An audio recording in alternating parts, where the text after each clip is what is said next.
Whoa, and we're live with one of the best war chiefs in the universe. We have Lukas Troller, a member of Team USA. He's also a part of the Stat Check Network, where he has a podcast called Take All Comers. So if you want to hear this, getting stuck in and chat, we have Lukas with us here live. So what's up to you, Lukas? How you doing, big boss?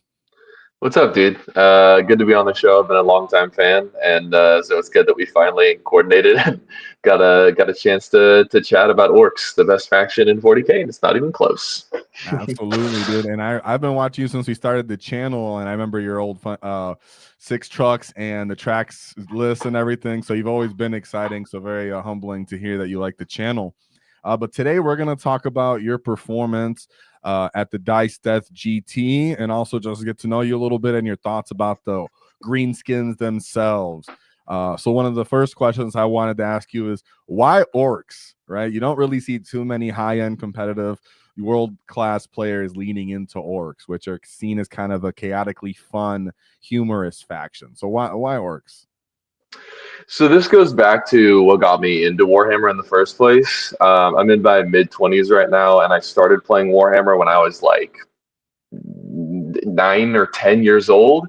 My dad and I used to paint miniatures together, like the Lord of the Rings miniatures game that GW also sells. Yeah. And he liked the elves, and I liked the orcs, and so we would just paint together. He's a graphic designer by trade, and so he would like teach me to do the painting stuff, and that's where I really first learned to really love orcs. Was like these models are super sick, and then playing with my friends in middle school and high school, transitioning from that to Warhammer from Lord of the Rings, playing orcs, moving to orcs felt like a very natural progression. And I really liked the look of a lot of the units, just like a gigantic muscular gorilla carrying a rocket launcher or a machine gun is just like super sick. It's the juxtaposition of like the comical idiocy of it, but also like the terrifying, horrific bioweapon from hell. It's like this is two different sides to the same coin, and all of it is really cool. So yeah, that's what got me into orcs, and to keep me in it is just like I love crumping. I love getting stuck in. Yeah, so even if like orcs aren't competitive or they are super competitive, it doesn't matter to me. Like I just want to put green gorillas on the table. That's Um, over here. yeah. So yeah, that's and ever since then, I moved up here to Portland, Oregon, where I currently live for college, and graduated a couple years back. And since then, I've been steadily playing more and more orcs, and got conscripted into Team USA a couple years ago, and I've been playing the greenskins for them ever since. Awesome. Well, what is your favorite unit in the greenskins? You can answer this both ways, maybe aesthetically and on the tabletop right now. I know everybody loves Gaz, but what's your favorite unit? Okay. Well, I'm going to cheat and say two or maybe three. If I had to give one, it would be Orc Boys, just like the Yeah. good old fashioned tide of guys. Green Tide is easily my favorite detachment. Oh, really? And just Okay. yeah, Okay. definitely, I wasn't yeah. expecting that answer. Okay, that's what's up. I like lots and lots of models. In some of the other armies that I play as well. It's just I always try to spam Horde whenever I can. And so putting 120, the old archetype of, sons and guns, 120 evil sons boys on the table was like my bread and butter. And so, yeah, Orc Boys would probably be my favorite. A close second is actually the Tank Bustas. I own 45 Tank Bustas, and all of them are converted. I don't have any of What? the new kit. Yeah.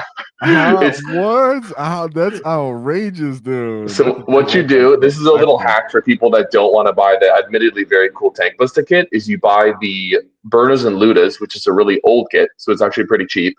And the Burners have like the huge barrels and like lots of gear on their back that you can like just easily stick rockets on, and it looks like a rocket pack. And then the Burna, if you chop off the Bernie end, you can stick a rocket on, and it looks like a rocket launcher.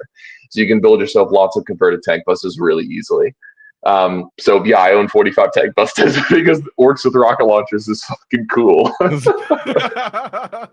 so outrageous and unnecessary. It's like I can only use 18 of these guys, but I got more than enough. It's cool. But I have more. Yeah, it's because back in the day in 7th and 8th edition, you used to be able to run 15-man tank buster squads. Yes. And you could run a total of 45, but now they're just sitting on the shelf gathering dust, sadly. The Ludas, the Burners, the Tank Busters. All right, so that's aesthetically your favorite then, I would say? Yeah, orc with a big-ass rocket. Pretty damn cool. Yeah, for sure. And so then I was going to ask you this, but you kind of answered it in foresight. What's your maybe second favorite detachment, right? Because we do have a lot of viable detachments that most people, sometimes underestimate if you're playing orcs, but compared to other factions, I mean, we have so much more diversity than a lot of the other factions, in my opinion. Yeah, so like I said, my favorite aesthetically and to play is definitely Green Tide. If I had to pick a second, it would probably be Bully Boys, but there are a lot that I also think are pretty damn cool.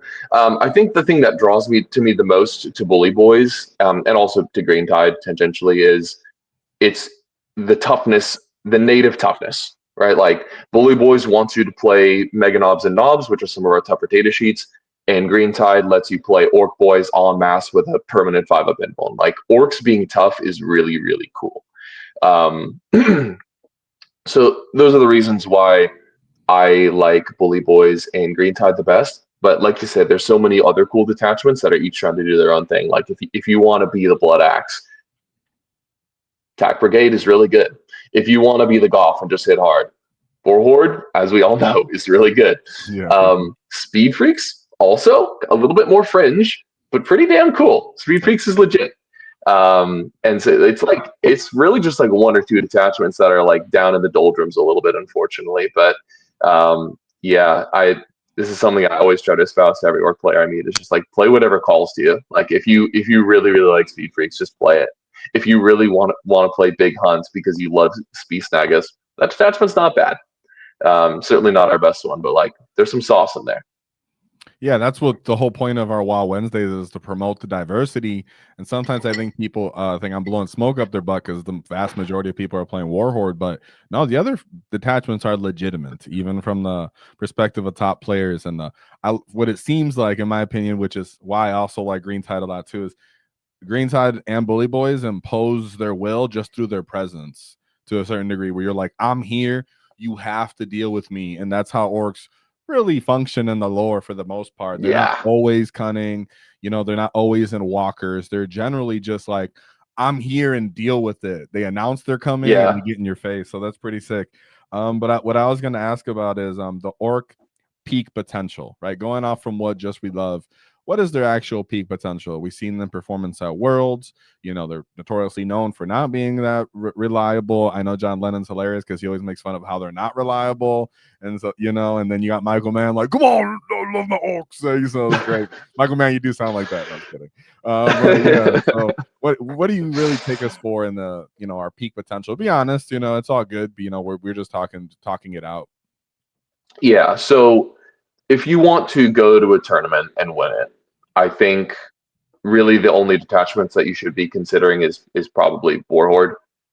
It offers the greatest suite of tools in the greatest across like a variety of different archetypes. Like if you're playing into a shooting army, it's got tools. If you're playing into a melee army, Fight on Death exists. You have tools.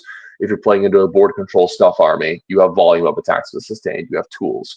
Whereas sometimes when you're playing the other detachments, you can walk up to a layout or an enemy army or something like that, and just you're instantly off on the wrong foot, which is, I just talking about how the detachments are viable. It's the difference between viable and optimal, right? Like you can go and play Speed Freaks at a tournament. If your goal is to go and do really well with Speed Freaks, you can definitely do that. If your goal is to go and do well with Big Hunt, you can definitely do that. But if you want to take orcs to a GT and try to win it, I think you're probably playing Warhorde, unfortunately. Not unfortunately. The detachment's really cool. And one of the awesome parts about it is you can put all sorts of, we'll dive into my list from Dicing Death in a hot second here, but you can put any pretty much any set of melee-centric orc datasheets, or even shooting datasheets in a Warhorde build, and it's more a matter of personal preference than what's optimal. But I do think that detachment is a pretty significant cut above what the other detachments offer, unfortunately. Yeah, and I'll save my last question. Of course, this is live, so anybody got questions, be free to get stuck in now. But let's actually take a look at your list and your path to victory. And then I actually have a little special slide for the last game, which was a very interesting mirror matchup that a lot of big moments where you really showed your teeth, your collection of skulls, and how big of a boss you were. So that was pretty exciting. So let's actually take a look at your list. Sorry, I didn't get to put it in the presentation too much, but yeah. We got, wait, Snorhorde is the best detachment? Oh, there we go. So obviously we know why you said that now, because you a green tide boy right here. So we have one beast boss, a big mech with follow me lads, Gazgul Thraka, a mech, which I really love, a pain boy, one war boss with cunning but brutal, 10 snaggers, 20 boys, another 20 boys, so 10 with 20 with Gaz, and then 20 with the war boss and the pain boy. 2 trucks, 1 battle wagon, 1 Gretchen unit, some Mandos, and then 3 units of Storm Boys, followed by 2 tank busters. So what were you thinking with this list? What were your MVP units? Your special tech that you enjoyed the most and such. Yeah, so the first thing to note about this was this tournament was in late October, and so I was just coming off of Orks not being super viable over the course of the summer and early fall. And obviously that being WTC season, I was very focused on what's the most optimal armies that are in my wheelhouse so I can get my teammates prepped to go to Europe. I was not starting this year. So I was playing a crap ton of Chaos Knights over the summer and early fall, which is like my secondary army. So through August and September, I was playing basically only Chaos Knights, and I went to Challengers Cup, also played Chaos Knights there. So I really only had 2 weeks after Challengers Cup, 2 to 3 weeks to get a list locked for this event. And so a lot of the choices that I have in here are comfort picks more than anything else. I have not played Orcs in 6 to 9 months prior to this event. And so I knew the amount of practice I was going to get was pretty limited, and I just wanted to go with what felt familiar, right? A unit of 20 boys joined to a war boss and a pain boy is very, very familiar to me. It might be a little bit different than Green Tide because it doesn't have that native invuln. You can kind of replace it with -1 to wound, but that is a tool that I know really well and I know how to use. Another tool that I know really well is the Tank Buster unit. Specifically, 2 of them in a truck is a package I have not used before that I was very impressed by this tournament. If you don't run guns in your Warhorde build, you're probably gimping yourself.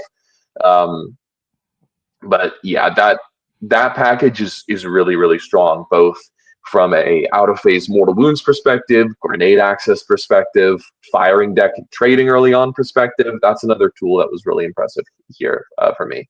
So I was just taking these, like, a couple comfort picks, the Gaz unit, the 20 boys in the battle wagon with the double joined characters unit, and then the tank busters, and then everything else was, okay, let's let those 3 hammers do the work, and then everything else is just going to play keep away, try to like intercept enemy skirmishers, that kind of thing. So I've got 3 units of Storm Boys for that. Storm Boys are one of Warhorde's best units.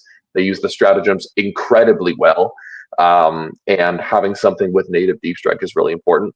And then the commandos as well. I've got 2 trucks and a mech, so I've got lots and lots of trash that if needs be, I can just kind of keep my opponent away from me while I build up my CP and then get to a comfortable place where I can commit.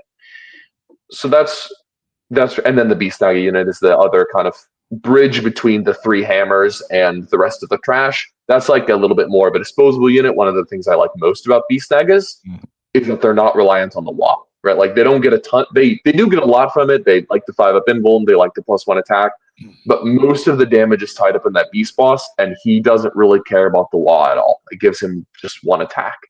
So that's a nice little bit of an intermediary piece where if I need to go and solve a medium-sized problem and I don't want to commit my WAAAGH for it, I can use the Beast Daggers for that. And I think most Warhorde players have kind of stumbled upon that as like a very reliable piece. Is, it's about the same price as 5 knobs joined to a war boss, but 5 knobs joined to a war boss absolutely need the WAAAGH to do damage, whereas the Beast Naga unit, has a lot of OC natively, and can hit pretty hard even without the advanced and charge +1 attack. Yeah, for sure. And the units you were talking about, that your comfort picks, I call them the meat and potatoes, the 20-man mobs. Yeah. They've been really good since, pretty much Index Hammer, the Pain Yep. Boy, being the backup to Beast Boss. None of that stuff has gone away. Very old, reliable. But can you elaborate more maybe on the mech package with the trucks and the 2 tank busters and the firing deck? Very Yeah. uncommon. So this was I always feel a little uncomfortable playing Warhorde because it feels like my opponent has a lot of agency, right? It's a little bit diminished now with the Gaskell unit being really fast and being able to run through enemy models and terrain. But ultimately, I feel like a fast army like Drukhari or Eldari or Tau with a lot of skirmishers or something can just put a bunch of move blocks in front of your face, stand on the other side of the objectives, and force you to charge them and end up in the middle of the open. That is something that Warhorde players have always had to deal with and is really annoying because unlike Bully Boys and Green Tide, you don't have any of that built-in native defense that can keep you alive through an enemy shooting phase. If you're not WAAAGHing and you're standing in the open and you're playing Warhorde, you're dead. So the tank busters are a very good it's not like a solution, but it is a tool in the toolkit to help solve that problem. If your opponent is putting trash out to move block you, you can use firing deck with a lot of volume, +1 to hit from the mech, and scrape those units without basically poking your head out at all. Because these units have to run so far upfield to move block you, you can cut like a really nice narrow angle and just pick them off from complete safety, and then use the tank busters in that way in the early game to just kind of scrape their resources for free. This ultimately came to pass in my list. I was initially running Snickrod, who I think is really, really good in Warhorde, but I was mostly using him in just like I said, I have these 3 hammers and then everything else is trash. So he was mostly in the trash capacity of just like, I'm existing on the objective as a lone op, and I require some kind of commitment to, get the objective flipped from me or kill the model. So I was using Snickrod for that, and I'm like, this guy is sometimes getting 75 points worth of value, sometimes not. Sometimes he feels utterly useless. How else can I get a lone op into my list? Well, the mech is 30 points less. And yeah, he doesn't hit like Snickrod in combat. He isn't natively stealth and 5 pinball, but he just bang on the truck for +1 to hit and blow the crap out of some people. So he does the lone op thing a little bit worse, but on certain layouts, he can still give you that nice lone op presence. And then he also lets your truck act as like an early game resource scraper to a really effective degree. Yeah, I personally love that piece, and the change up on the Mandos was very interesting. And I think you were able to take advantage of that during this because, like you said, the change had just happened. Yep. Is there how much as we've seen in your final mirror match that we talked about, both of you had mobs. How do you feel about Gaz's unit having to have a support mob like adjacent to him, like another 20-man unit? How important is that compared to like knobs or maybe breakas, right? Because I really like that you put cunning but brutal on here.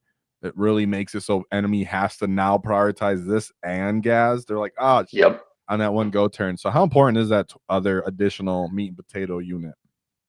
So I think it is, if you like the unit for performing a role that you feel comfortable with, I think you can definitely take it. Like the Zodgrod unit's a classic example. A lot of Warhammer people love Zodgrod. I personally am never able to get the value that I feel like I need out of him. And I think his value is a little bit more diminished because you're using Here We Go on Gaskell every single turn you go in with him, right? And that's exactly the same timing that you want to go in with Zodgrod, who really, really wants Here We Go. So those 2 units are competing, and I'm sorry, Zodgrod, your Gretchen are never getting Here We Go when I could give it to Gaskell and his 20 lads. I'm sorry. So I think there's a little bit too much competition there. And we saw that a little bit in my game 5 where John had to keep his Zodgrod unit super, super far back because he couldn't use it to initiate on me, but he was also scared of it getting killed for free by my tank busters. That was a little bit awkward. In terms of the other meat and potatoes unit being the 20-man boys, I don't think it's essential. I think if you're investing so much in, the Gaskell brick is 500 points. If you're investing 500 points in the Gaskell unit, I think honestly, MSU is another completely valid way to go. And with units like knobs, the classic SWAT car, also a 10-man flash kit instead of using knobs, just like packing trucks and battle wagons with flash kits, I think is really good. Flash kits are an incredibly effective, cheap option. So short answer, no, I don't think you require another meat and potatoes unit. It's really if you feel very comfortable with it that I would go for it. No, wait, that's a great answer. Because I know some people just don't like to utilize all the mobs of boys, right? But they Yeah. can definitely try to use elite units. And I think 10 flash kits is pretty sick. We've been seeing those around in Warhorde. So let's go Yep. through your path to victory. I know 2 of these games are on War Games Live. Unfortunately, I got to see the last one, and then we'll talk about the last one a little bit more expansive. And then we'll go to the questions after that because we still have a little couple questions starting to build up. So remember, this is live, so get what you get stuck in. So let's go through your first game. This was against the Salamanders. So what were you really thinking in this matchup? So this is a local guy who literally only plays firstborn salamanders. So as goofy as this list looks, like this dude is a veteran and knows exactly what to do with his army. A couple things at play here, and you'll see this in my second round too. His Overwatch is really, really scary. So even like he can, because my gas unit is on the table, not in a wagon, he can like preemptively oath it in the early game where he doesn't really need oath of moment to kill my trash. Yeah. He can pre-oath the Gaskell unit, so as soon as I expose it, he gets an Overwatch enemy with +1 to wound. That's terrifying. Oof. That being said, a lot of his army is like Rhinos. I don't really care. Tactical Marines. I don't really care. Even Vanguard veterans in melee are like they're decent to me, but it's really like his Land Raider Redeemer getting multiple activations and his Vanguard veterans getting multiple activations. That's going to put my army away. So I just slow the pace of this game down. Only commit on like turn 3 or something like that once I've built up a ton of CP and I can afford all of my stratagems. And then I just go in one massive tidal wave, try to kill one unit of Vanguard veterans, kill all the rest of his trash, and then he hits me like a ton of bricks. But I've denied like 1 or 2 rounds of primary, and I've killed everything that's kind of like peripheral to his army, and he just is trying to fight me with a Land Raider and a unit of Vanguard veterans. Okay. This is like a classic Warhorde play pattern that you'll see a lot is if you're playing into a matchup where you think your opponent can table you, delay the WAAAGH until turn 2 or 3, just kind of like stage and be ready. And you're like, I could charge you at any time. I could charge you at any time. And then turn 3, you go in, you hold them to a 0 or a 5. And then hopefully the next turn you hold them to a 5. And then you win the game by 15 points, even though you're tabled. Yeah, that was a great way to put it because enemies won't let those key units that can kill your units be made contact with. Like a good player won't let you hit the Land Raider and hit these all the Vanguard units necessarily, but you can at least make contact with one of those key units. Like in the last matchup, like in the last mirror matchup, you did essentially the same thing that you just described here to a certain degree, where you just hit so much stuff that you were trying to get rid of peripherals. Very important, fundamental way to play Warhorde. Great way to summarize it. So then we go into your second matchup, where we have the Grey Knights Warpbane Task Force. So how did this one go for you? Yeah, it's another interesting one. It's going to be pretty similar to the Salamanders matchup, right? Where I have such a vast degree more trash than him that I can play these 2 or 3 turns of keep away Warhammer where I'm scoring more secondaries and I'm denying more primary than he is. And even though he's killing all of my trash, turn 2 or 3 rolls around, I've killed 5 Grey Knights. He's killed 25 Orcs, 5x5 idiots. By the time that time rolls around, he's already down 20 points on primary. And so when I commit and hold him to a 0, he's not catching back up at that point. So another great example of that. This is another game where you don't have to, on your WAAAGH turn as Warhorde, you don't have to break your opponent's back in terms of their scariest units. He's got this crow. You can see this on this game was one of the games on War Games Live. He's got his crow unit nicely tucked in behind his natural expansion, behind a wall, and a bunch of other morons in the way. I could have potentially gone for a very risky Gaskell charge on them, but I decided not to in favor of just like killing a Grandmaster and a Storm Raven. Those units aren't exactly essential into my army, but what they are is like it's reducing his unit count and it's getting me board position. And those guys love teleporting around and harassing the battlefield and flying 20 inches and dropping fear fires. I don't want any of that happening, right? I want him in front of me and you can kill my models, but you're not on an objective, and there we go. The tank posted truck in particular was really valuable in this matchup because he's got these like 5 and 10 man squads that are really susceptible to 9-2-3 blast, especially when that tank posted truck is hitting on 4s with the mech. So this is, a lot of Warhorde players will sympathize with running out of steam. It's a very common problem that the detachment has. And shooting units really help you with that because you're strong in the early game with shooting, firing deck, lots of bullets out, killing enemy screens. And then you're also strong in the late game because after you've committed your whole army, your opponent is like brawled with you and they've gutted your Gazgul unit, and they've killed your battle wagon and they've killed your knobs, and they're like, whew, I finally got through all the orc crap. What's next? And there's like a full health truck with 12 tank busters popping out of it, throwing 2 bomb squigs at them and a grenade, and then shooting the hell out of them, and then getting into combat and also being pretty good. It is such a powerful late game sweeper, and it was really essential into Grey Knights to just have that in the late game where he finally broke the back of my push, and he's like, okay, time to get some primary, and the tank push just walked out, blew up a Grandmaster, blew up 5 Space Marines, charged in, kill his subductors or whatever the hell the cop squad's called. It's such a nice unit. Yeah, exactly. No, sorry, I just wanted to laugh. Like, whatever the cops are called. It's funny because I do use that phrase of you break the opponent's back, but I generally mean it as in when you diminish enough of even their chaff units or their secondary killing units, they just run out of dice activation sometimes where it's like, I have just enough to kill what's right in front of me. And then you, like you said, you have that next layer where they couldn't reach out and kill that truck with the tank busters in it. You, in my opinion, you could kind of still break their back in the sense of I get one interesting piece and then I'll like 5 of your trash pieces. Now you simply don't have enough stuff to even play the game anymore for the scoring aspect, like you keep describing. It's still a kill shot, and I like that you describe it. The kill shot doesn't have to be I take out your best units. I just have to take out enough of your units. So then here we go into the World Eaters Berserker Warband. Great list name, by the way, if you want to go up and get that. What'd you say? The list name. I'm on call this weekend, so beat me up quick. Yeah, how'd that go? This was great. He walked up to the table and was like, yeah, so I'm like, I know it wasn't a joke, like I'm actually on call and I'm like hella nervous about this, so let's make this game quick. Of course, I had to drag out and only WAAAGH on turn 3 because that's just how I play Warhorde. People sleep on the turn 3 Warhorde. So with this one, pretty much big, kind of like how you described, you built up a lot of CP. Yeah, I mean, this is Warhorde 101, and the first thing I always recommend for folks is slow your game down. If you go early, you're going to need to reroll in advance, you're going to need to reroll a charge, you're not going to have the CP you need to interrupt and fight on death, which is the absolute money makers into World Eaters. This matchup is, even with Forge Fiends, is really Warhorde favored because their fight on death is on a 4-up, and they're reliant on a charge bonus. Our fight on death is automatic, and we're not reliant on a charge bonus. So if you can connect before they connect on you, and you have a glut of like 4 or 5 CP in the mid game, you will win the game. There is almost nothing they can do to counteract that.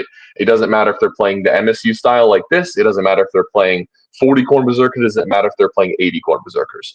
If you get the first connection and you have CP built up, you will win the game. Where it gets tricky is in the early stages because they have so much scout and they're so fast. They can kind of take over the board before you. So it's this like careful dance of you want to be close enough that they feel threatened, but you don't want to be so close that they are slamming into you. And so that's where the World Eaters World Eaters matchup gets kind of interesting. But ultimately, if you feel comfortable playing slow, you wait until turn 3 or 4 to WAAAGH, you can just go in there and crush the material. Yeah, and the point of them having to require their charge buff, what he's alluding to is in some games you can start touching their units with consolidations and stuff, and it totally diminishes their strength output. Like if you Berserker without its charge, it's only strength 4. You're like, oops, now I'm T5. Right? And so yeah, if you look at their strength profiles, you charging them is like -1 to wound for their units like 80% of the time, right? Like Khorne Berserkers are strength 4 and 8 instead of 6 and 10. 8-bound are strength 8 instead of 10. Exalted are strength 8 instead of 10. Jackals are strength 3 instead of 5. The Demon Prince is strength 8 instead of 10. Like it's -1 to wound or -2 to wound, like basically every single time. Yeah, And they also lose their +1 attack.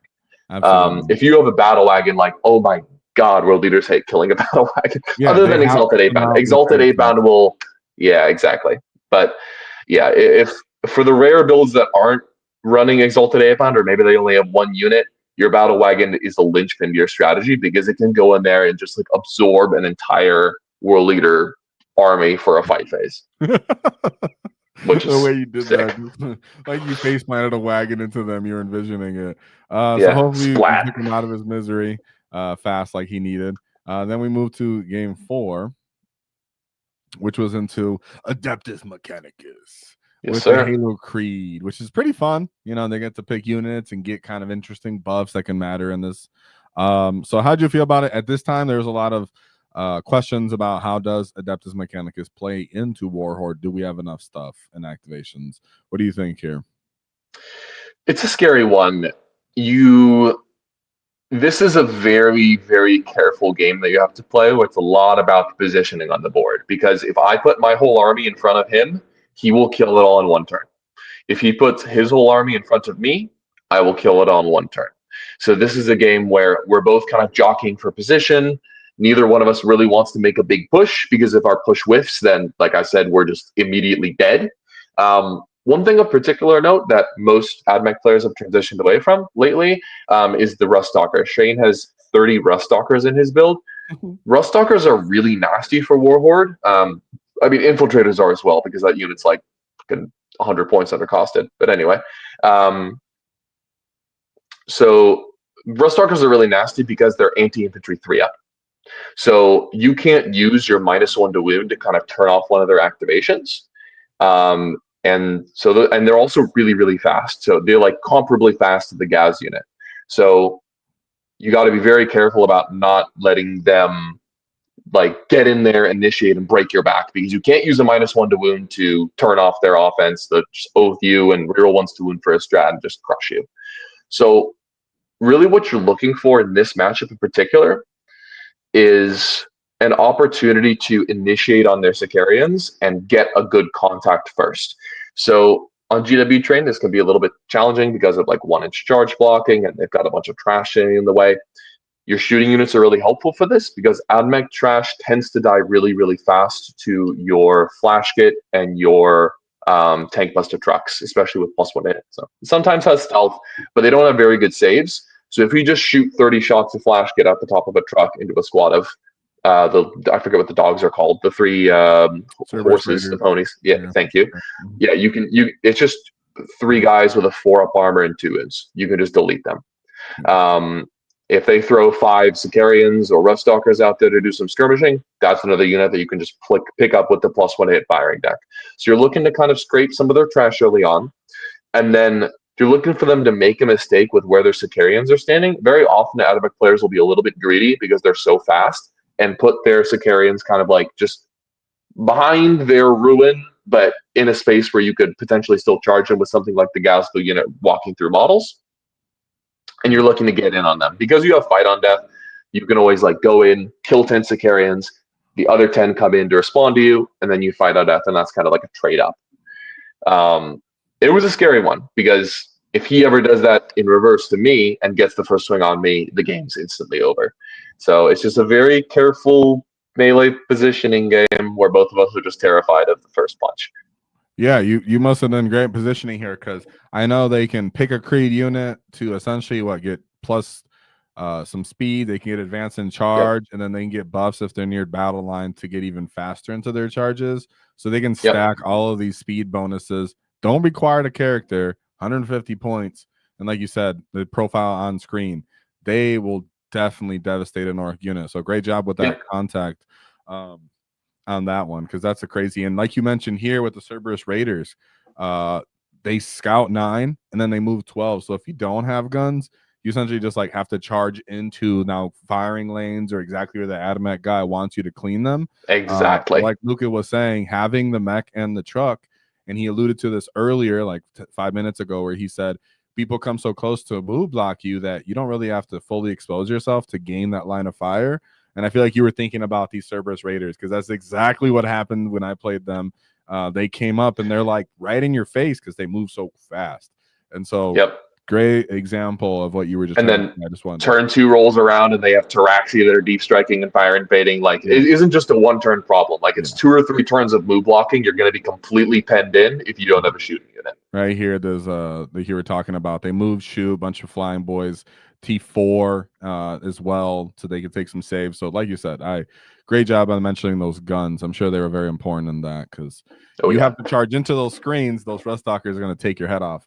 So then we move into, so that was your AdMech. So now we move into your last matchup, which was again let me just show your scores into those games. 84, 87, 85, 78. AdMech, good job.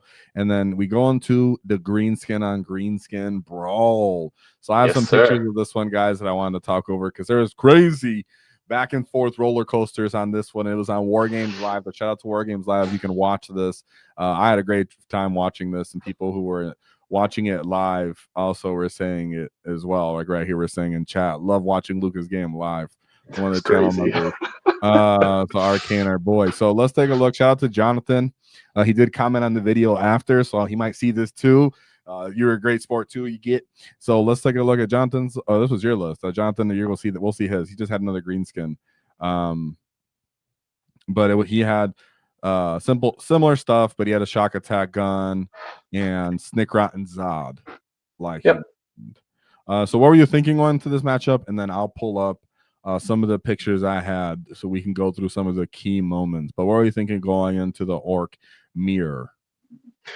Yeah, so a couple things at play here. We have very similar lists. I've got one where to tank busters.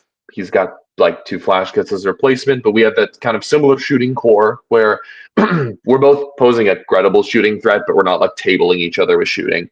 And then we each have our Gazco unit super fast, and then we each have a second 20-man unit. Really, I think the difference between our lists is I have a little bit more trash. I've got 3x5 Storm Boys, whereas he only has 2. I've also got this Battle Wagon. That guy is in the late game in particular is going to be very problematic for him, because he will have blown his WAAAGH. He doesn't have any more lethal hits. The Battle Wagon can be a late game sweeper. Similarly, the Tank Busters can be a late game sweeper. So if I can get him to expose his shooting before I expose my shooting can take over in the late game. And then my, wagon can go and run over a truck on the middle objective and live there for the rest of the game. So that's what I'm going to try to exploit here. It's Warhorde versus Warhorde, right? We don't have out-of-phase battle shock tests. Actually, the shock attack gun does. I didn't even think about that, but he could have battle shocked me with that guy. But anyway, we're going to obliterate each other, right? I'm going to go in, hit him like a ton of bricks. He's going to fight on death. It's going to be painful. He's going to commit hard to me. He's going to hit me like a ton of bricks. I'm going to fight on death. We're both going to implode each other's armies. And then there's going to be some kind of situation on turn 3 or 4 where we have like some trucks and some Storm Boys and some shooting units in the periphery. And I want him to get his shooting units out of his trucks first so I can clean them up and take over later on with my battle wagon. That's the overall game plan. This was somewhat harmed. This game plan was somewhat harmed by the fact that he went first on Terraform. So he got the board position advantage. He got the Terraform advantage. He had the tempo advantage. And I mean, John and I are playing a mirror match, right? So he knew all the right places to push on to apply pressure to me to make me WAAAGH uncomfortably. This was the earliest I WAAAGhed over the course of the tournament, and I think this was my closest game for that reason, right? Like this was the scariest one because I was forced to WAAAGH so early. He's like, "Here's a bunch of trash. You kind of need to kill this stuff, or else I'm going to outscore you." And so I was kind of forced to commit in that way. So that's why I ultimately decided to WAAAGH on the bottom of 2, which is normally much earlier than I'm comfortable with. So I actually pulled up some pictures. So shout out to War Games Live. Got some of these pictures from it. So give them love, and you can watch this if you want to see all the deployment and everything. Go check it out. But I just want to pull up some key moments from each turn. But here we've seen that this is what you're talking about. Turn 2, stuff kicks off right away. Big things to point out here. And I heard Jonathan bringing this up, was he was definitely disappointed that you were able to make contact here with his Zod unit. You came out from the battle wagon and just made straight beeline through this terrain piece, essentially, and which was pretty important to see. Like you were talking about before, you actually have safety from within your wagon, something Zod doesn't. And Jonathan's like, dang, I got greedy on my approach. This was cool. And you're watching it live. Jonathan kind of pretends he's gonna heroic. I say pretend, but he's baiting or alluding to he's gonna heroic with this unit. You want to talk about what you thought about that?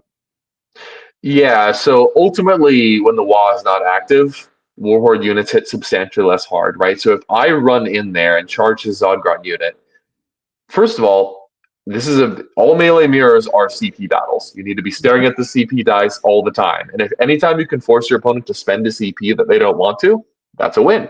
So he would be spending a CP to send a non-WAD Gaskell unit into my boys. And I'll just save you a spoiler right now. I would have not attacked the Zodgod unit at all and just hit Gaskell unit right in the face and kill it. Sure. Right? So they have no 5-up invuln. All the claws are just going straight through. Pop crit 5s. All the boys are just taking 6-ups or death. It's just enough volume to probably just put that squad down. And yeah, Zodgard's unit then gets to live, but that's something that my tank busted unit can handle in pretty short order. Yeah, so you can tell like Jonathan was trying to figure out a way to get this so he can maybe make contact with you first, like you were mentioning earlier, and instead you made a contact with him. So that was a big deal.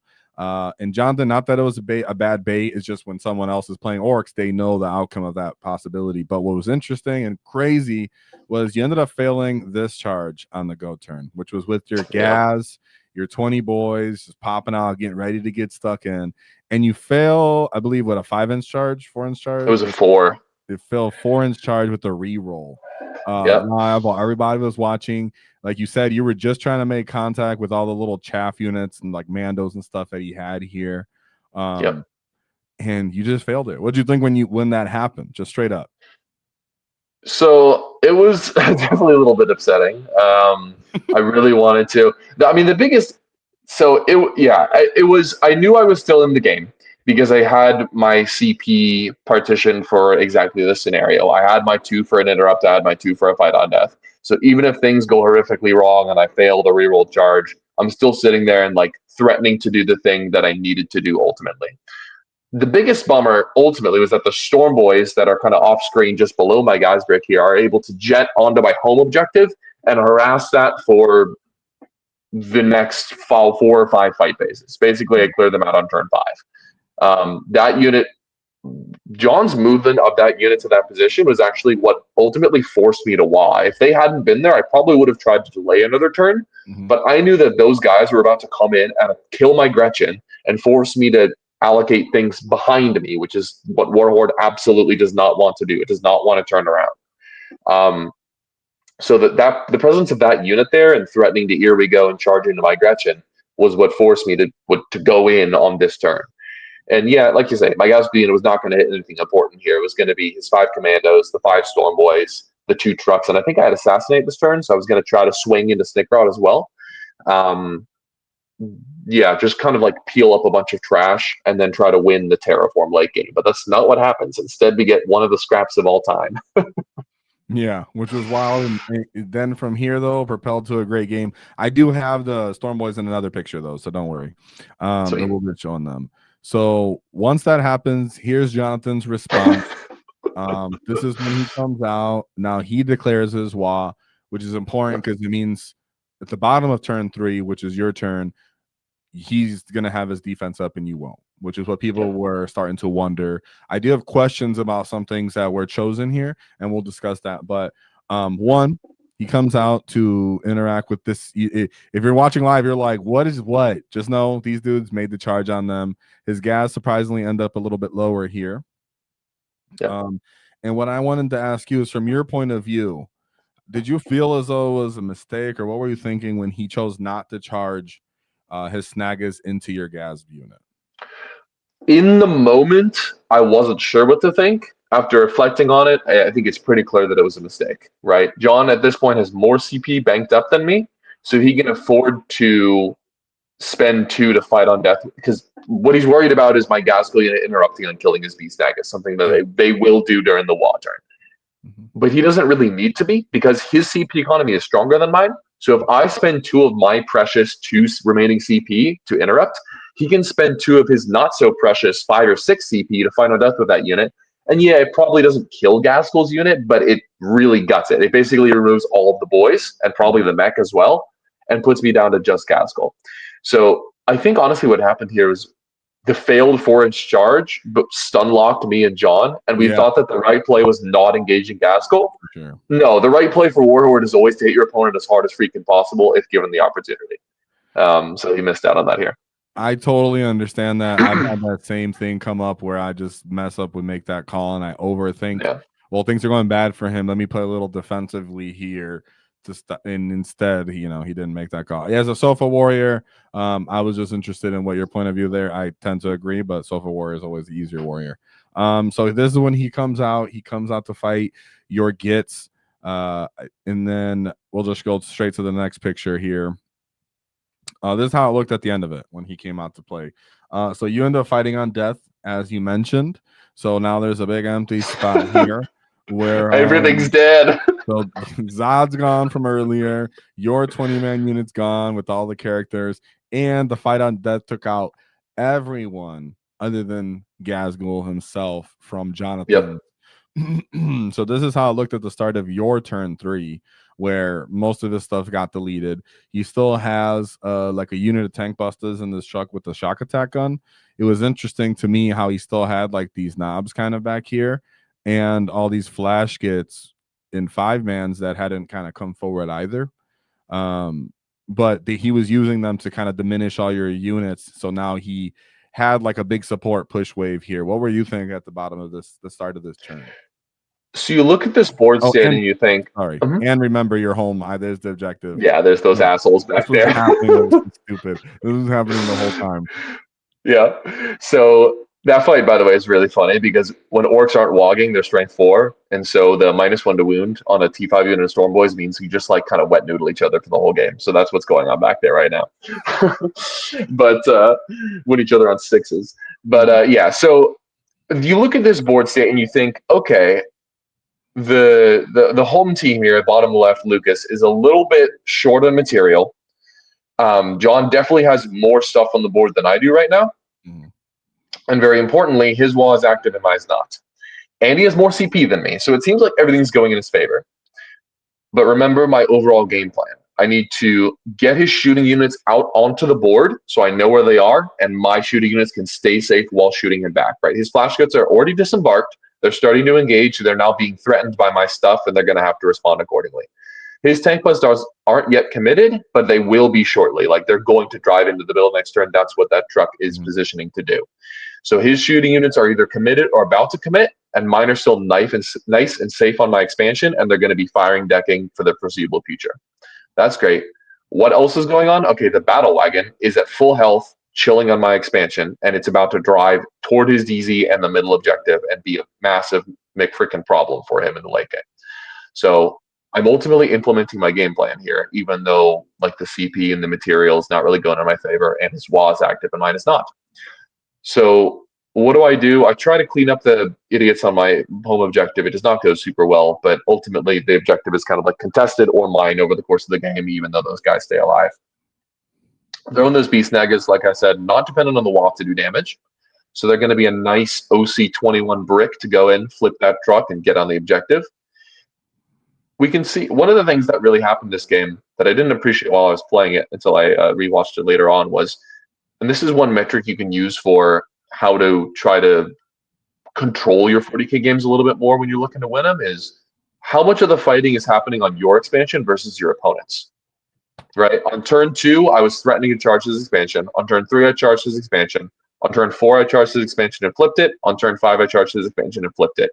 He never put a model in the top left corner of the board where my expansion was. That kind of stuff is really important and is always what you should be paying attention to when you're like, how do I just like control primary better? Lock down your expansion, attack your opponents. It's really just that simple. So here we can see the remnants of my Gaskell unit and my Beast Nagas closing in here. They're getting overwatched a little bit. They're getting fallen death a bunch. They're taking a bunch of casualties, but they're like flipping his objective and continuing to harass his units and keeping him busy.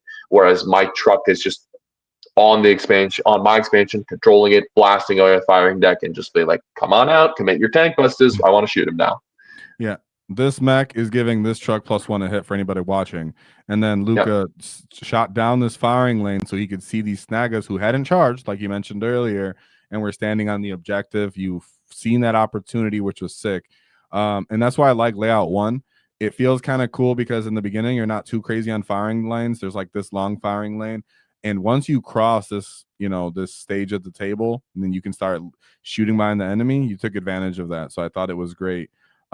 Great move by you, like you just mentioned. And always suggest to orc players, try to fight past this midway table onto your enemy's objective, right? Notice how most of Luca's already moving this way. He already said at the beginning of this turn the enemy had more material, but look where all his models are. He's dying forward, right? He's moving forward the entire time for anyone who's visually learning. So then we go into the top of turn 4. This is Jonathan's turn, like you mentioned. What you said would happen is now happening. What you wanted to happen, where his tank busters have now come out to play, right? Yep. So here's Jonathan's tank busters. They come out to react and start fighting. His flash kits has now moved forward to clear up the rest of the mob, and then his knobs have now come out. How do you feel about his maneuvers with knobs? Like again, remember, I'm just a couch surfer just watching right now. But how do you feel his knobs are being implemented at this point in the game? I wasn't like directly trying to do this, but I think because we both had 1 unit of Storm Boys in the sky, which is like a pretty normal thing for Warhorde. He was very scared of me ingressing back there and attacking his home field, and ultimately I had like 1 to 2 more trash pieces than him, which forced him to use kind of real units as screens. So those knobs were screening my ingress on turn 2 or 3 or whatever this is in his bottom right corner. Top of 4, so it's still to 3. Yeah. Mm-hmm. Yeah, it's like the turn 3 where my Storm Boys are about to land, and he's like, I don't have anything else to screen this with other than my unit of knobs. Mm-hmm. Is that worth it? Is it not worth it? I don't really know. The answer is probably not. Knobs are ultimately a unit that you want to throw into your opponent, do a bunch of damage, and then threaten to fight on death with. And he didn't do that this game. The knobs didn't do anything at all. So yeah, that's a little bit of like the trash advantage coming into play there, because he had 1 or 2 less trash units than me. I could screen my corner trivially, and he could not. Yeah, I'm sure in hindsight he's like, I know to do that with my knobs. I know to do that on the wall. But when it came to the game, you're trash and you're not. Storm Boys being so annoying, he had to make that intellectual call. Still, you're over here. This is when you finally make your home objective back. By the way, that's why I put the arrow there. Congratulations, you started to finally start to get your stuff back here from the last fight and fighting back and forth. I know you failed at like a like a 4-inch charge with your truck here also. Like that was so stupid too. But yeah, there's just a bunch of failed charges going on here. Yeah. He starts to kind of interact and clean up your bottom screen boys and snaggas, like I said. So we'll move on to the next part of this. Now, this was another interesting part, and you said something important here, but this is during his charges. Jonathan's responding, so you can see in the quotations here where his flash kits is now charged in to clean up the rest of the boys and snaggas if he can. This is when the units finally died or start to die, so this is where the casualties are being picked up. Yep. What was interesting here was this charge. What do you think with this heroic? Yeah, so what I go for here is what's happening here is his beast boss, which is right at like the point of the arrow there, is charging into my 3 remnant commandos to kill them, and that kill will allow him to have enough OC on the objective to complete the terraform with his truck, which is kind of a convoluted set of things that's happening. But basically, he's going to net himself 4 to 5 terraform points if this play goes off. And I see that and say, okay, time for Gaskell to heroic. He's a 6-inch heroic on that beast boss. He fails it. I CP reroll, I fail it. So my Gaskell apparently does not want to charge this game.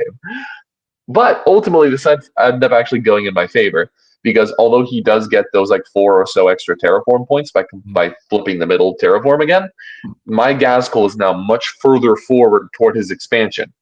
And so that Gazzy, he only moves 5 now. He doesn't advance and charge, but he's right next to the truck on those flash kits. So he's going to walk to the bottom right, go charge the truck. Yeah, we can see him on his way now. and he's going to go table flip the truck and kill those flash gets. And this is going to enable me to not only to deny 4 points on the primary for that expansion, but also to get tempting target. And so that was actually even though I was annoyed that I failed that another charge with Castle with the reroll, it actually ended up going in my favor. Yeah, you said, okay, there goes 2 CP. Like you said that, like that was just, dude, that's so disheartening when you say it out loud. I'm like, oh, that's a whole interrupt, dude. What the? Yeah, because you're like, do I go down this what'd you say? I go down this rabbit hole. Yeah, there was so many, there was rabbit holes in rabbit holes, dude, this whole game. For sure. And I'm watching this and I'm like, dude, you didn't get the terraform. You got to do it. And then you're like, oh, I just failed that too. An interesting thing Jonathan said here too, because I was listening to Jonathan, is important for other new characters or players or intermediate ones, is this selection of putting his SAG right there bothered him because he could have placed 2 more knobs there and had enough OC to do the terraform and not even have the opportunity to fail it. So he did, and on his point, he, if you're in the comments, shout out to Jonathan out there. He did mention that, which is something I was like, oh, even those little details when you're playing in real time at an event, are things that can matter. So cool there, but great point you brought out that now your guys got to move out, got to start killing stuff. Your hand is covering the beast boss that we're going to see in the next picture that's under your hand, to go help clean up that objective of the units that are there. And then so this is the bottom. This is Lukas starts his turn. This is a movement, and then we'll just go for essentially the game ending sequence here, right, where everything kind of just finalizes. If you want to talk this out real quick. Yeah, nothing too complicated happening here. It's mostly just all over the board. I've got the stuff. I have the stuff. I've just the full health battle wagon and the 2 units of tank busters that I've hedged my whole game on are now cleaning up. Right, so my tank busters kill his tank busters. My battle wagon kills his 5 remaining commandos. Consoles onto the middle objective with OC5. My tank busters charge in, kill the remaining SAG-Mech. Like, I'm just clearing up all the crap. My Storm Boys have finally defeated his Storm Boys on my home field, and my Beast Boss and Trukk have taken his expansion. So, like, all over the board, we have so little left, but I'm winning all the remnant fights. And that's the power of these early and late game tools, the shooting and the battle wagon being so good early and so good late. You can kind of change your game plan as to the opponent that you have. So yeah, really his only bastion of power here at this point is the knobs that are not on the objective in the lower right and his Gretchen on his home field. And given that he is top of turn, there's just not a lot he can do to push a score differential here. Yeah, and as you mentioned earlier, I mean, your tank busters got out and assassinated Snickrot also. Outside of the wall, strength 5, just put some wounds on him for that charge, which is a cool cleanup. You still had the mech and the truck in here, right? So hypothetically, if your truck ever got popped, he falls out. He could be on an objective, or you could just get out, be alone out when he's standing next to it. You still have gas hanging around because he took out the other gas in the gas 1v1, right? Yep, exactly. Yeah, the late game of the shooting pieces is really powerful, like I said, because they have bomb squigs, they have grenade access, they have good shooting, and they have decent combat. So regardless of what your opponent throws at you in the late game, it's like, okay, here's a scrap unit, I'll just beat it to death in combat. All right, here's something like Snickrot that could actually pose a threat to me in combat. I'll throw a bomb swig at him. I'll throw a grenade at him. I'll clean him up in combat. It's like you can kind of just do whatever you need to do in the late game with tank busters. That's pretty sick. That's a great way to put it. And I like that the mech allows them to be more important, more valuable and flexible, because now you can shoot infantry with them, right? Normal firing deck out of it, they're just kind of trash. So you really do need that hitting on 4s from that. The blast makes up for, even not hitting on 3s, and then the wounding on 2s for most low toughness infantry screens is why it kind of makes up for them hitting on 4s. So pretty nice. I definitely think it's sick, and more people hopefully lean into that for the firing support. I think that covers that. You ended up pulling that out with the 93-point win. Shout out to Jonathan and you. So what were the last things you were thinking when you failed some of those charges? Some key takeaways you can give to orc players, because you were super calm and collected, bro. And I know like people would just be like, oh, that's game, I just give up now after failing some of those charges, or even late game some heroics and blaming the dice. Well, what were you thinking? Some advice you can give to people? Well, really, it started before I even failed the charges. You got to set yourself up for success when you're playing orcs. Like, one of the quintessential mistakes that I always see made is going in too early or going for Hail Marys when you absolutely don't need to. Orcs is a control army.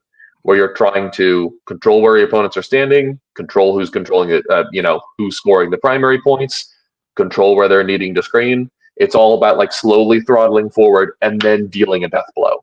If you go in before the right time, and this is like the joy of Orks, is like the WAAAGH timing. It's this mini game within the game of Warhammer that you're playing with your opponent. Of they're trying to bait it out or try to delay it, and that information is really fun. So to pull that all together, wait until the right moment. And even though I failed that 4-inch charge, it was still the right moment ultimately for me to go in, because I put a bunch of problems right in front of him and said, you need to find the perfect solution for all of these all in one go. And if you don't, I'm going to exploit it. So I put myself in the right position. I had the CP to back up the plays that I wanted to go for. And then it was all just like kind of fell into place from there. Definitely pretty easy to get tilted in the moment. I won't lie. Yeah, I was like a little upset that I failed a 4-inch charge and didn't kill like 5 of his units for free. That was a bummer. But those kind of dice swing moments can happen at any point during the game. Like John could have immediately had the same thing happen to him. Yeah. He could have had something else very unfortunate happen to him later in the game. Like there's always opportunities to come back, and Gork and Mork reward those who are willing to scrap. So definitely don't give up if something like that happens to you. There's always a route for Orks to keep fighting. I don't want to keep you too much longer, but I do like 2 things you said. One, the last thing you said, they reward those who scrap. There's something to be said about how you understood to pull the ripcord on that early WAAAGH, or how to delay it for turn 3 to impose your will so that the enemy, you're going to get tabled. But the point is, it's time to get stuck in and lose your whole army for the points. And what you said that the second thing you liked was you control where the enemy stands. Could you kind of elaborate just a little more on what you mean by that? Yeah, it's half of the power of the WAAAGH is the threat of it, rather than it actually happening, right? Your opponent needing to respect the amount of distance you can cover, the amount of damage you can do, the amount of control over the board, the amount of move block you can do on your WAAAGH turn. They're always terrified of it. So the earlier you pull that ripcord, I felt most uncomfortable with this game because I WAAGhed on turn 2 rather than 3 or 4 as I did in all my other games. The amount of control you can exert with the threat of a WAAGH is almost as much as any given WAAGH turn you're going to have. So trying to exploit that as much as possible, push forward as much as possible, that doesn't get you immediately gutted by your opponent's army, right? Like in the World Leaders game, you don't want to run out into the open without the WAAGH active. But you want to be as far forward as possible, staged in a spot where you can commit, but they're going to have a hard time reaching you. And ideally, that's like in a spot where you can think about your path to their objective. Think about the path to their home field. Think about what units you're going to put in reserves. You should always put units in reserves. Yes, you're a board control army, but part of that is where your stone boys could be with rapid ingress on any given point of any given turn, right? So, yeah, hopefully that makes a little bit of sense of just stage as aggressively as you possibly can. That doesn't get your back broken. Right, absolutely. My last question that I saved for this moment, and then we'll do a couple of chat, and then we'll be done and we hear. Thank you for your time. But the question I had after watching the game was, what were you thinking about that Dark Angels matchup if it didn't end up being a mirror? So, yeah, this is Wrath of the Rock, played by my buddy Tanner, who we have the funniest stories because one of us is always playing the hard counter for the opponent, right? So traditionally, this is me playing orcs and he's playing demons. And he's like, my big dumb demons will defeat you. And I'm like, no, dude, I am the truck. The power of the truck will destroy you. Demons hate trucks. But then this is the opposite way, where like he's Dark Angel with 2 fight first units, AOC, -1 to wound everywhere, lots of good volume. It's like, okay, like he's probably just going to demolish me. I'm morbidly curious how that game would have gone. As much as, yeah, Dark Angels are really, really hard to kill. There are some play arounds. This is something that you want to be looking for with an automatic fight on death army like Warhorde, is you can get around some of the classic problem of AOC kind of demolishes Orc Boys units. All right, they can't Armor of Contempt if you fight on death. So that is something you want to try to exploit. Like you rush into a ICC unit, they fight on death and wipe out your squad that came out of the battle wagon. Okay, fight on death. Now you're not getting your AOC, and I probably kill you back instead of not. So those kind of interactions are really important. Also, he can only AOC in so many places, right? So like if I engage my Gaskell unit into 5 Deathwing Knights and 5 ICC, my fight on death is going to be extra devastating, and then he won't be able to AOC in both places. So yeah, it's probably a not favorite matchup, but I'm. It's going to ultimately come down to him putting his guys in a line in front of me and me seeing how much damage I can do to him. And there's anything I know about Warhorde, it does a lot of freaking damage. So probably wouldn't have been great, but I am morbidly curious. Yeah, and after you do that damage, sometimes they just, from what I've experienced, they can run out of the ability to kill you, not because they don't have great units, but sometimes dice just don't go their way too. Like you said, you got to roll it out. You got to roll it out, dude. I don't care what the math says. Hit it. And Gork and Mork will reward those who get stuck in. So awesome Yes, sir. on that. And so I'll do a couple chats, and then we'll get out of your hair. Thank you very much. Arcane said, you better get in the Discord. I should join up. This channel member. But he did actually have another question that he wanted to get to you. Were there games and matchups you decided or could decide to put the Pain Boy with Gaz? What would be the factors there? So yes, I did that in. Let's see. I did that in my World Eaters game. And what was my round 4? AdMech. I did that in my AdMech game as well. So really what I'm looking for is any matchup where either a Gaskell unit that's going to be a little bit tankier is going to be a problem. And hopefully the answer is or the super fast unit coming out of the wagon is going to be a problem. That's honestly like half the reason to make the switch, is having the unit that's inside the wagon, cannot be move blocked because it has the big mech and has the native +2 to move, really lets you just like shove that battle wagon forward and then be like, I can go 25 inches from this battle wagon next turn. What are you doing? You cannot move block it. What are you doing with your life? So that's honestly half the reason to make the swap, is like the unit that's in the wagon goes from the tanky brawl squad to the I'm going to charge the back of your opponent's deployment zone on the next turn squad. So that's pretty cool. But yeah, like AdMech is the classical example of, okay, my Gaskell squad needs to be a little bit tougher if he's able to slip a unit of infiltrators in and attack it, right? Infiltrators are strength 6, AP 1 damage. They will destroy the Gaskell unit if it doesn't have a Feel No Pain. I need that unit to be a little bit more resilient. And if 5 infiltrators make a connection on the Gaskell unit and kill, 12 or 14 models, okay, the remaining Gaskell guys will clobber that squad back, get D3 back. This happened in my game with Shane. They resurrected onto the middle objective, stickied it, and then went deep. And they were still, I was playing 13 boys down, but a Knob, a Doctor, Gaskell, and 6 boys is still enough to like table flip an AdMech tank and 10 Sicarians trivially. So yeah, it's any of those matchups where that damage 1 is going to be really annoying. The Pain Boy really kicks in. You could consider the swap. No, that's actually an awesome question. So thank you very much, Arcane, long channel member. So other than that, I think you said bully boys. What do you think about Gaz with 10 mega knobs or 10 bully or 6 mega knobs? Is that interesting anymore? Or do you run boys with your bully boys, guys? I think there's one good reason to run it, and it's that to make anyone who plays Victrix Guard cry. The mega knobs being T6, 2 up armor, Gaskell having 2 turns of WAAAGH with +1 to hit and wound, just pulverizing Victrix Guard with flat damage 4 AP3 is really sick in Bully Boys.